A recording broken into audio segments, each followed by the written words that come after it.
Hey guys, welcome back to 100 Python project series जिसमें हम basic to advance हर एक project को देख रहे हैं। तो आज हम देखने वाले हैं सिंपल लाइब्रेरी मैनेजर, जो कि हमने ऊप्स की मदद से बनाया है, यानी कि ऑब्जेक्ट ओरिएंटेड प्रोग्रामिंग की मदद से। तो विदाउट एनी टाइम वेस्टिंग हम सीधे अपने प्रोजेक्ट को देखते हैं। तो सबसे पहले मैं आपको इसे रन करके इसके वर्किंग दिखा देता हूँ और उसके बाद हम इसके सिंटेक्स को समझेंगे। तो देखो, यहाँ पर हमारे पास एड बुक, सर्च बुक और एग्जिट है, यानी कि इसमें हम तीन चीजें कर सकते हैं अपने लाइब्रेरी में, जिसमें हम सबसे पहले बुक को ऐड कर सकते हैं, बुक को सर्च कर सकते हैं और एग्जिट कर सकते हैं अपनी लाइब्रेरी। तो सबसे पहले हम इसमें बुक ऐड कर लेते हैं। ठीक है, तो जैसे ही मैं यहाँ पर बुक ऐड करूंगा तो बुक टाइटल जो हम देंगे वो देंगे बुक नंबर 3, और इसके जो टाइटल होंगे वो होगा किशन।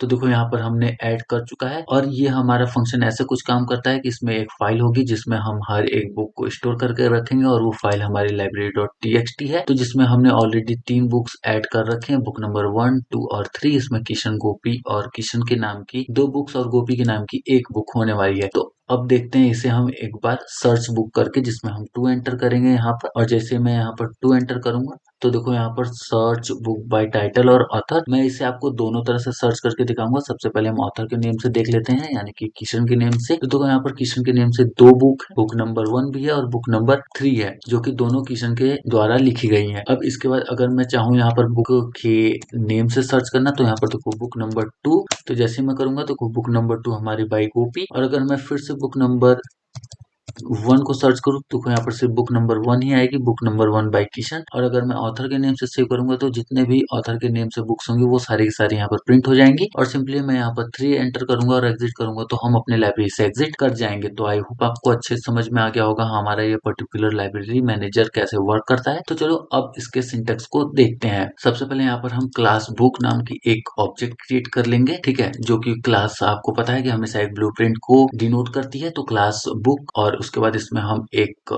इनिट नाम का कंस्ट्रक्टर बनाएंगे। सॉरी, इनिट कंस्ट्रक्शन नहीं, इनिट मेथड, जो कि हमारा 2 टाइप का होता है। सबसे पहला हमारा होता है नॉन पैरामीटराइज और दूसरा हमारा होता है पैरामीटराइज। तो इसमें जो हमने यूज किया है वो हमारा पैरामीटराइज होने वाला है। नॉन पैरामीटराइज में क्या होता है कि इसमें हम सिंपली यहाँ से इस पैरामीटर को हटा देंगे तो ये हमारा नॉन पैरामीटराइज हो जाएगा। और सेल्फ तो आपको पता है कि जब भी आप कोई भी क्लास बनाते हो तो उसके साथ सेल्फ आपको देना मैंडेटरी होता है। ठीक है, सेल्फ क्या करता है, हमारे इस पर्टिकुलर क्लास के ऑब्जेक्ट को होल्ड करने का काम करता है, जिसमें हमने सेल्फ डॉट टाइटल और सेल्फ डॉट ऑथर नाम का 2 वेरिएबल बनाया। और उसके बाद टाइटल और ऑथर यहाँ पर हमने पास कर दिया। और टाइटल और ऑथर हमने कहाँ से पास किया है वो देख सकते हो। यहाँ पर हमने 2 वेरिएबल बनाए जिनसे हमने इनपुट लिया है यूजर से बुक ऐड करने के लिए। तो जो भी यूजर यहाँ पर इनपुट देगा, यही सेम टाइटल और ऑथर हमारा यहाँ पर शो हो जाएगा। तो सेल्फ डॉट टाइटल और सेल्फ डॉट ऑथर में हमारा इस पर्टिकुलर पैरामीटर में ये दोनों चीजें असाइन हो जाएंगी। तो आई होप आपको समझ में आ गया होगा। और यहाँ पर इनिट का यूज करने का हमारा जो पर्पस था वो ये है कि इनिट को हमें कॉल नहीं करना पड़ता, ये किसी भी क्लास में ऑटोमेटिक कॉल होता है। ठीक है, तो अगर हम देखें तो हमें कॉल करने की जरूरत पड़ेगी सेव को और सर्च बुक को, और हमारे एग्जिट को सिर्फ हमें कॉल करने की जरूरत पड़ेगी। हमें इनिट को कॉल करने की जरूरत नहीं पड़ेगी, क्योंकि इनिट के पास ये उसकी स्पेशल एबिलिटी होती है जिसे हम यहाँ पर यूज करेंगे। तो आई होप आपको इनिट का वर्किंग समझ में आ गया होगा। अब उसके बाद हम बनाएंगे एक फाइल, और फाइल हमारी क्या होगी, फाइल हमारा क्या करेगा, डेफ फाइल।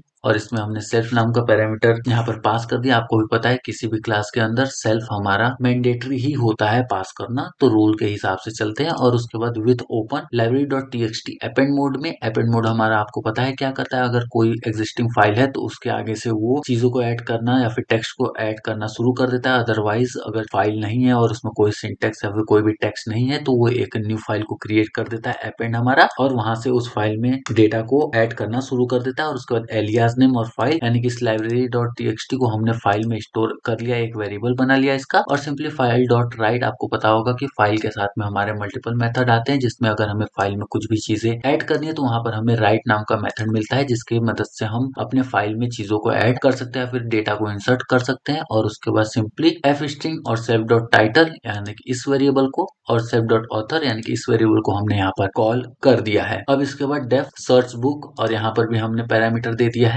क्वेरी, जो कि हम यहाँ पर नीचे में आप देखोगे तो इनपुट ले लिए हैं यूजर से क्वेरी नाम का। यस, ये रहा हमारा क्वेरी और input search book by title और ऑथर, और यही हमारा जो वैल्यू होगी उस पर्टिकुलर वेरिएबल की वो हमने यहाँ पर स्टोर कर दी। तो ये भी हमारा फंक्शन विथ आर्गुमेंट हो चुका है। और उसके बाद हमने यहाँ पर एक वेरिएबल बनाया फाउंड इक्वल्स टू फॉल्स, तो try with open library dot TXT, और इसे हम करेंगे रीड मोड में। रीड मोड हमारा क्या करता है आपको पता होगा, ये एग्जिस्टिंग फाइल में जाता है और वहां से फाइल को रीड करता है, और जो भी हमें पर्टिकुलर चीजें चाहिए होती हैं, जो भी डेटा हमें चाहिए होता है, ये उस फाइल से गेट करके हमें प्रिंट कर देता है। ठीक है, और इससे भी हमने एक फाइल में एज एलियास नेम करके फाइल नाम का वेरिएबल बना लिया for line in file if query dot lower in line dot lower. I hope आपको ये चीजें समझ में आ गई होंगी। क्वेरी को लोअर केस में कन्वर्ट कर दो और लाइन को भी आप लोअर केस में कन्वर्ट कर दो, और उसके बाद मतलब हर एक फाइल के लाइन को लोअर केस में कन्वर्ट करो, तभी हमारा ये चीजें मैच करेंगी। और अगर क्वेरी हमारी जो है वो लाइंस में अवेलेबल है तब प्रिंट कर दो फाउंड, और लाइन डॉट स्ट्रिप यानी कि जो भी लाइन है उसे यहाँ पर स्ट्रिप करके प्रिंट कर दो और फाउंड इक्वल्स टू ट्रू कर दो। एक्सेप्ट, अगर हमने ट्राई लगाया तो हमें एक्सेप्ट भी लगाना पड़ेगा। और फाइल नॉट फाउंड एरर, आपको भी पता है अगर कोई फाइल नहीं मिलती तो उसके लिए कौन सा एरर हैंडलिंग होता है, यहाँ पर हम यूज करेंगे फाइल नॉट फाउंड एरर का, और सिंपली प्रिंट कर देंगे library is empty if not found. अगर कोई भी फाइल नहीं मिलती है तो प्रिंट कर दो बुक नॉट फाउंड। तो आई होप आपको अच्छे से समझ में आ गया होगा कि ये चीजें कैसे वर्क करेंगी। अब इसके बाद आता है हमारा लास्ट स्टेप। लास्ट स्टेप हमारा होगा एक इनफाइनाइट लूप बनाने, जिसे हम व्हाइल और ट्रू के हेल्प से बना लेंगे। और इनफाइनाइट लूप बनने के बाद उसके अंदर हम चलेंगे इनफाइनाइट लूप के, और उसके बाद हम करेंगे प्रिंट। जो भी हमें यहाँ पर वर्क करना है वो, जैसे हमें ऐड बुक करना है, सर्च बुक करना है और एग्जिट करना है। आपको भी पता है किसी लाइब्रेरी में आप क्या करोगे, आप या तो डेटा इंसर्ट करोगे, ठीक है, या तो फिर डेटा के लिए सर्च करोगे या फिर एग्जिट कर जाओगे। तो यहाँ पर हमने यही तीन चीजें यहाँ पर पास कर दी, और उसके बाद एक चॉइस नाम का वेरिएबल बनाया और यूजर से इनपुट ले लिया। अपनी चॉइस को एंटर करो, मतलब आप क्या करना चाहते हो, बुक ऐड करना चाहते हो, सर्च करना चाहते हो या फिर एग्जिट करना चाहते हो। इफ चॉइस इक्वल्स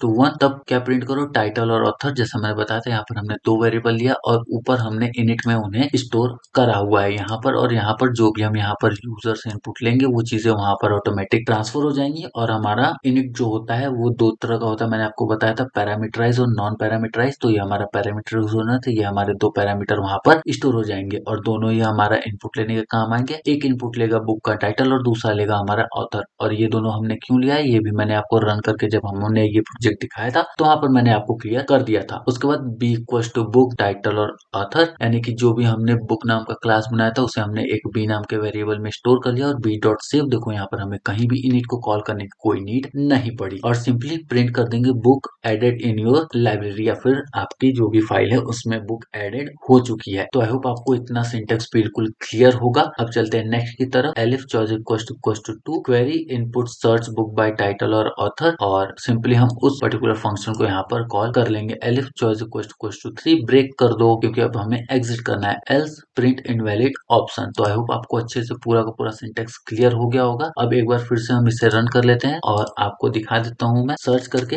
यहाँ पर जैसे मैं ऑथर का नाम एंटर करूंगा तो आपको दिखेगा कि आपकी सारी की सारी बुक्स यहाँ पर डिस्प्ले हो गई हैं, और 3 करके मैं यहाँ पर सिंपली एग्जिट कर जाऊंगा। तो आई होप आपको काफी अच्छे से ये प्रोजेक्ट समझ में आ गया होगा। एक बार आप मुझे कमेंट में बता देना कि आपको ये पर्टिकुलर प्रोजेक्ट कैसा लगा।